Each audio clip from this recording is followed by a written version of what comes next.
I remember that night vividly.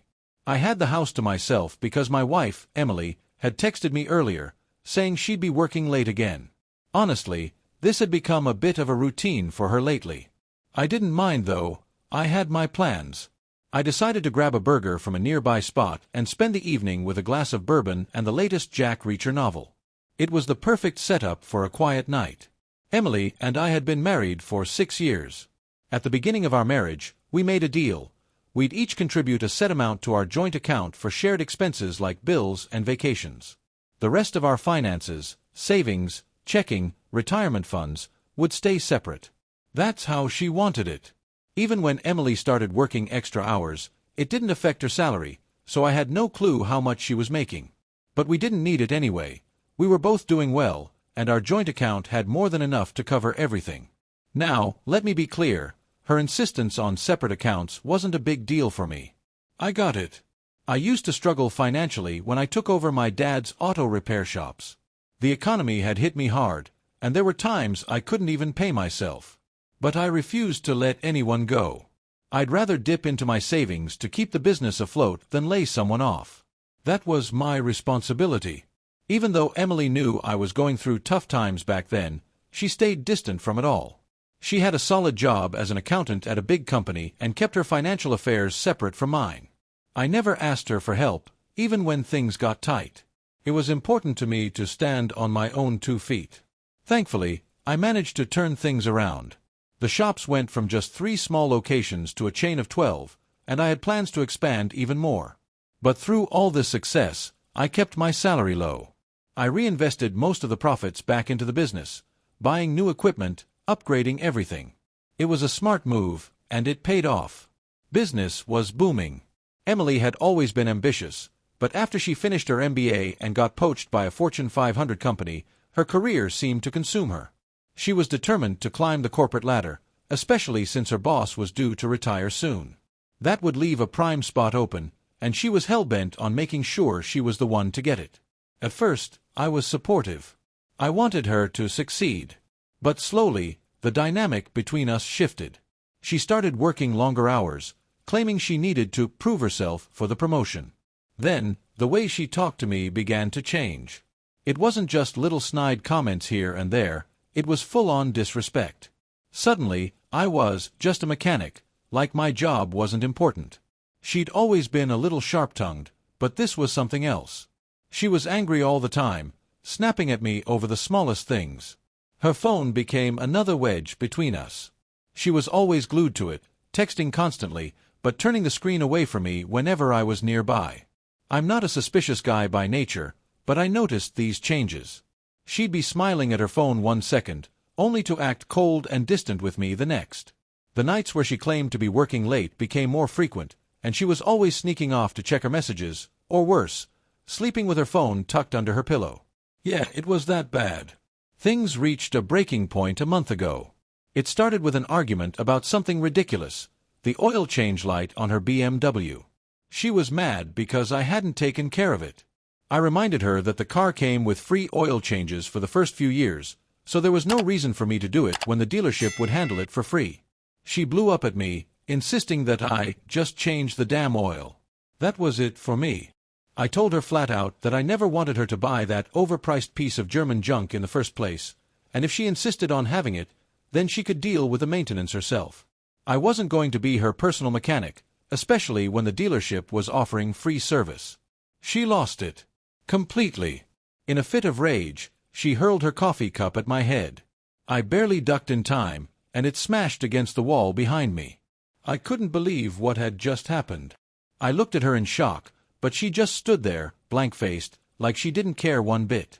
Then, without a word, she turned and walked away, leaving me standing there, heart pounding in disbelief. That wasn't the first time she'd gotten physical either. Just a week earlier, she'd slapped me during another heated argument. It was like she wasn't even the same person I'd married. The woman who used to apologize after snapping, who used to make amends with a laugh or a kiss, was gone. I didn't know this version of Emily, the one who hit me and didn't seem to care about the damage she was doing, both emotionally and physically. So, sitting there that night with my bourbon, I had already made up my mind. I was done. I had given her too many chances, and she had crossed every line. As I sat there thinking about everything, I could hear the garage door opening, signaling that Emily was home. I took another sip of whiskey and picked up my phone. I had everything ready, the text and email that I had queued up, both saying the same thing, both containing the same packet of information. Emily walked into the living room, barely glancing at me as she made her way to the bedroom. "I'm going to change," she said. "Then we need to talk about some weird charges on the joint account." She didn't wait for me to respond, just marched off to take a shower. I already knew what she was talking about. Both of us had notifications set up for any unusual bank activity, so when she got a message about a big withdrawal, I got one too. I took a deep breath and set my iPad aside, waiting for her to come back so we could finally have this conversation. 15 minutes later, she returned, hair wet from the shower, wearing those black yoga pants she always wore around the house. She sat across from me, her expression calm, but I could sense the storm brewing behind her eyes. "Do you know what happened with the account?" she asked, her voice laced with accusation. She held up her phone, showing me the transaction history. I nodded. "Yeah. The $12,000 withdrawal? That was for Pendragon Security. I hired them to follow you for the last month and document your affair. The $18,000? That's the retainer for Solomon, Klein, and Davis, my divorce attorneys." The color drained from her face. She opened her mouth to speak, but nothing came out. She was stunned, her emotions flashing across her face. Fear, shock, then anger. She tried to regain control, but it was too late. I watched as she struggled to figure out what to say, her mouth moving without sound, her eyes darting around the room like she could find a way out of this mess. Finally, she spoke, her voice trembling. "It didn't mean anything, okay? It was just, I don't know, something I got caught up in. I'll end it. I swear. I don't want a divorce." "You're the one who always said you had zero tolerance for cheaters," I replied calmly, taking another sip of my bourbon. "What did you think was going to happen when I found out?" She shook her head, looking down at her hands, which were clenched in her lap. "I didn't think you'd find out." Emily's voice was quiet now, almost pleading. "I thought it would run its course, and we'd go back to normal. I wasn't trying to hurt you. I cut her off before she could finish. And all the disrespect, the anger, the way you've been treating me, was I supposed to just ignore that? Or did that just come along with the affair?" She looked up at me, her eyes wide with disbelief. "I never disrespected you," she said, her voice starting to rise. "There wasn't any abuse." I couldn't believe she was saying this. "You slapped me, Emily. You threw a coffee cup at my head. You think that's not abuse? You think that's okay?" She flinched at my words, but then she muttered, "We can get past this. I'll fix it. I don't want a divorce." I just shook my head. "This isn't about fixing our marriage. Our marriage wasn't the problem. You were the problem. The cheating, the anger, the lies. That's all on you. You're broken, Emily, and I'm not going to be your second choice." She was silent for a moment, her face pale, and then she said it again. "I don't want a divorce." I leaned back in my chair, crossing my arms, watching her try to figure out what to do next. She'd always been good at getting what she wanted, manipulating the situation to her advantage. But not this time. "You'll change your mind," she said, her voice soft but confident, like she truly believed it. That's when her phone started buzzing. Notifications had been coming in non-stop since she got out of the shower, but she'd ignored them up until now. She glanced at the screen and suddenly her face turned from pale to a deep shade of red. "He did what?" she nearly shouted into the phone as she walked out of the room. I leaned back, sipping my drink, feeling oddly calm. I had expected this reaction. She was probably talking to her lover, trying to piece together how everything had gone sideways. A few minutes later, she stormed back into the living room, her eyes blazing with fury. "You told his wife," she screamed, her voice filled with rage. "How could you do that? You had no right. Their marriage isn't any of your business." I raised an eyebrow, surprised at her anger. "Their marriage? Emily, you're sleeping with her husband, and you think I'm the bad guy for telling her? What did you expect me to do? Just sit back and let it happen? They have 2 kids. 2 little boys. You've destroyed their family. How could you be so cruel? I let out a bitter laugh. Cruel? You're lecturing me on cruelty? You cheated on me, disrespected me in our own home, and now I'm the bad guy for being honest about it. She shook her head, her face a mask of disbelief. It wasn't like that. You don't understand. You've ruined everything. I took another slow sip of my drink. No, Emily. You ruined everything. I just made sure everyone knew about it. She stared at me, speechless, as the weight of the situation finally seemed to hit her. But then, just like that, she snapped. She picked up her phone and hurled it at me with all her strength. I barely had time to react, and the phone smashed into my forehead, sending a sharp pain shooting through my skull. I felt the sting of blood as it trickled down from the cut the phone had caused. Before I could even process what was happening, she lunged at me, fists flying. I felt her fists connect with my face, my nose, my lips splitting from the force of her punches. It was a whirlwind of pain and confusion. I raised my arms to protect myself, trying to cover my head as she kept hitting me, screaming obscenities the entire time. "I'm going to kill you! I swear to God, I'll kill you!" she shrieked, her voice filled with pure hatred. That was the moment I realized this was beyond anything I had ever imagined. I had to push her away, but gently, just enough to create some distance between us. I stumbled backward, putting a love seat between us, while she stood there, breathing heavily, her face twisted in anger.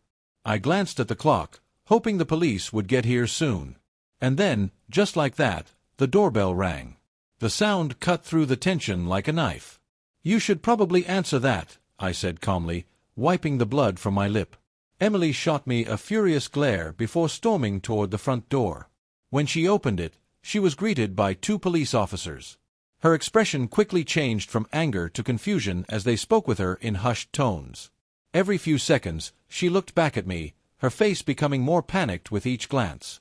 One of the officers walked over to me. "Mr. Turner, I'm Officer Diaz. Your wife told us you've been violent tonight. Can you tell me what happened?" I shook my head, still wiping the blood from my face. "No, I didn't touch her. She attacked me.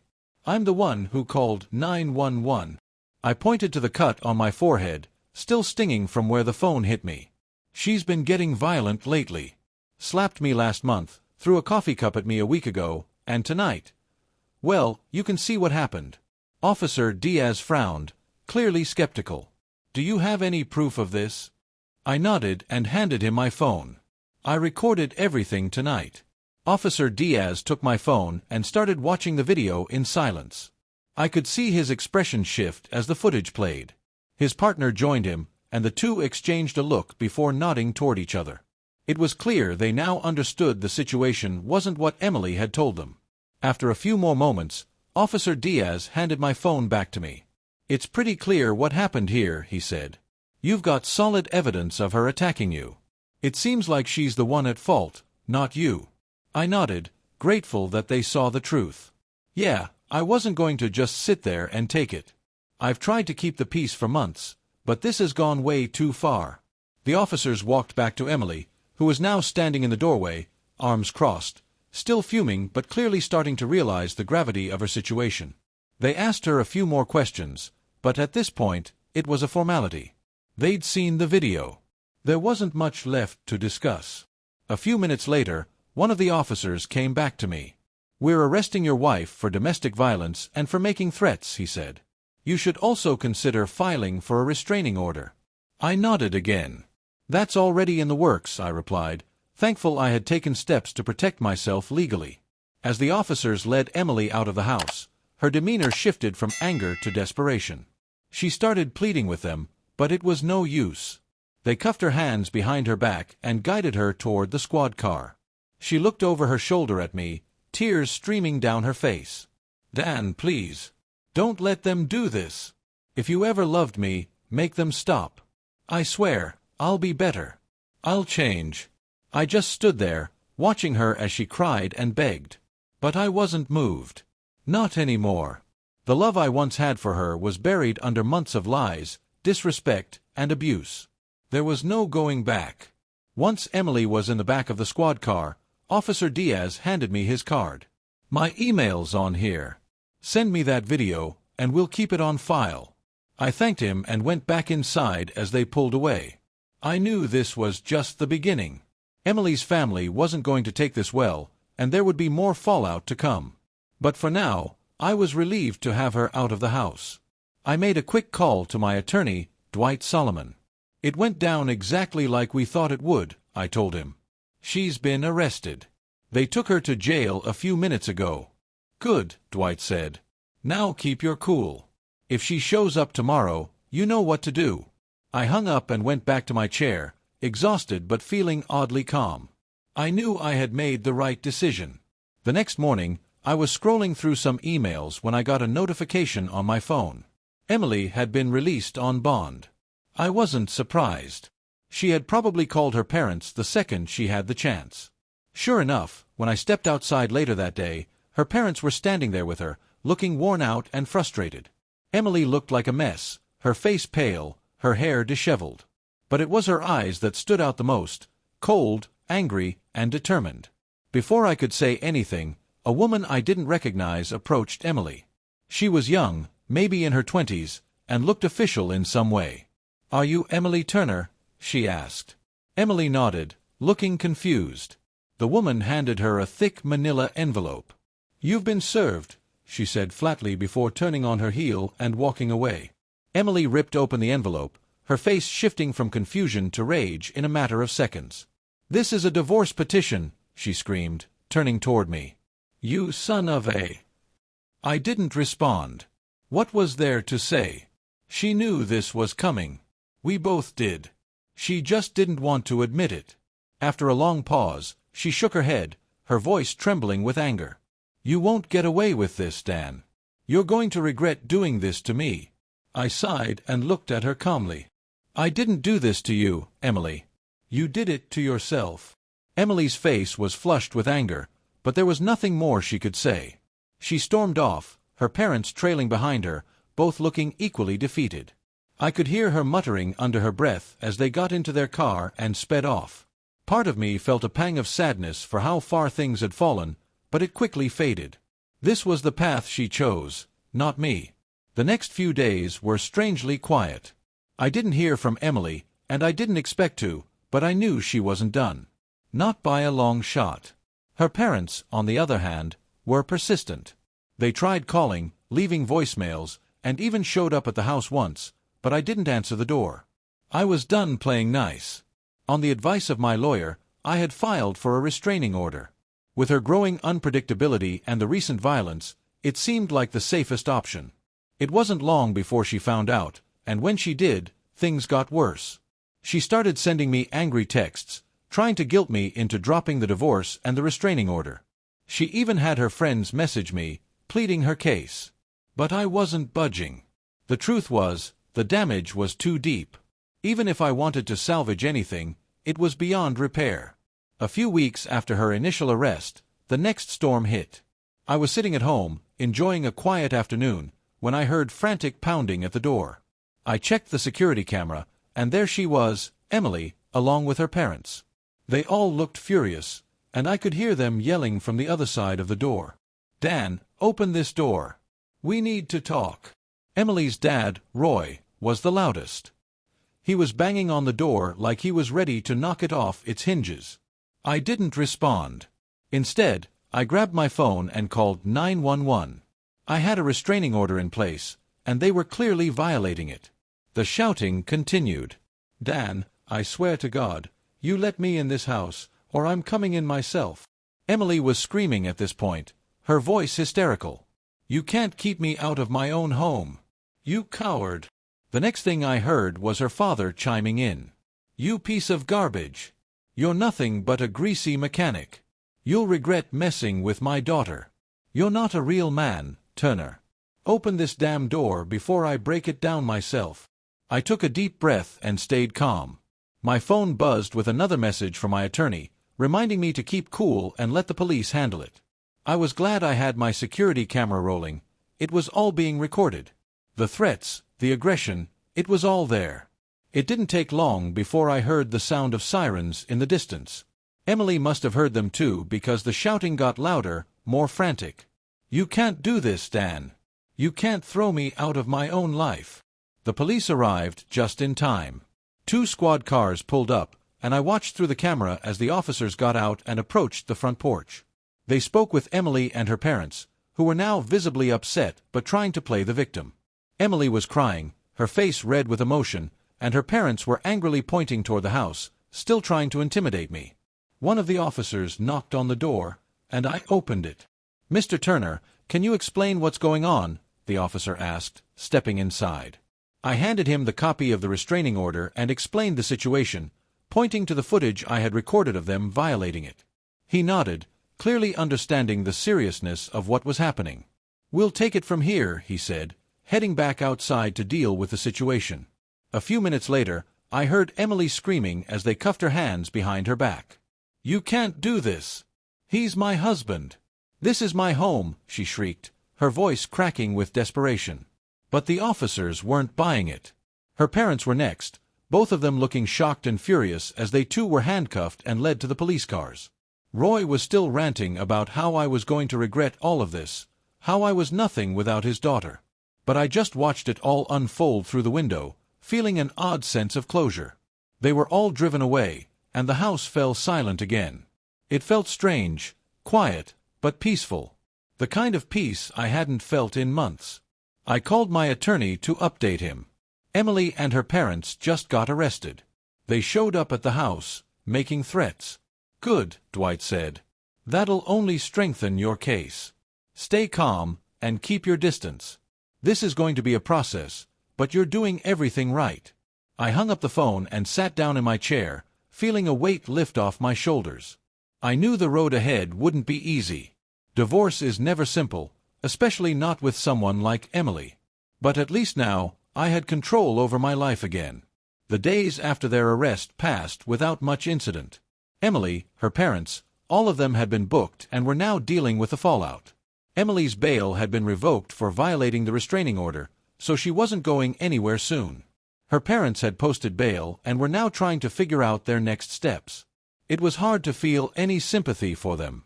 They had enabled her behavior for so long, and now they were dealing with the consequences too. I hadn't heard from Emily since that night. I was sure she'd try again once she was out of jail, but by then, it wouldn't matter. Everything was set in motion. The divorce was moving forward, and there was no turning back. A couple of weeks later, we finally met in person for the divorce proceedings. Emily was dressed to impress, as if showing up in her best clothes would somehow change my mind. But all it did was remind me of how little I recognized the woman sitting across from me.